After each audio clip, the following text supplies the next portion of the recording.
I think my son is a serial killer. I tried my best. I really fucking tried. I didn't want parenthood, but when it's given to you, hell, it's hard not to fall in love with it. It has its ups and downs, sure, but through it all, you learn to love your child. They're an extension of you, a part of yourself that you can try and mold into an even better version. Unfortunately, people aren't as clean-cut as that.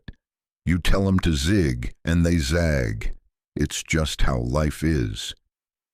Beyond the disagreements and head-bumping, though, it's still possible to raise a kid, bring them up right in the world. That's what I thought I was doing. My son was well-mannered, a gentleman, and God, did he have his way with the ladies. Once high school started, it seemed like every other week he was telling me all about his new love, or how he was sure this was the one. He was only 15, but who was I to cast doubt on whatever love life he found for himself? Plus, it all stayed at school, having those cafeteria dates and what have you. However, by 17, he was actually bringing girls over to meet us, have dinner with his mom and I. Now, I'm not the best with names, but I do remember faces quite well. That's why when I started noticing the missing person flyers, I was quick to cock an eyebrow. But this is my son we're talking about. The boy who I'd raised since I was a child myself. I was 16 when he was born. I worked my ass off for him. We grew up together. I couldn't convince myself that everything was peachy forever, though. And by the time I saw Miranda's name on one of those flyers, the most recent girl he had brought home, I knew that I had to talk to him. I needed to set things straight, give some relief to my suspicion. I begged God, prayed like a madman that I was wrong. But the more I thought, the more I started connecting dots. I'd never had one of these girls visit more than once or twice. I'd already caught my son sneaking out at night on multiple occasions.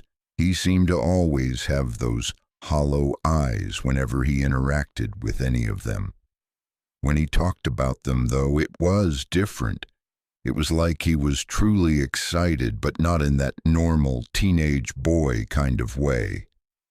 It was like when he talked to me about them, he was fantasizing, thinking about what he wanted to do to them. When I finally got home after a long day at the office, I practically sprinted up the stairs to my son's room to inquire. To my disappointment, the room was empty, and my son was nowhere to be seen.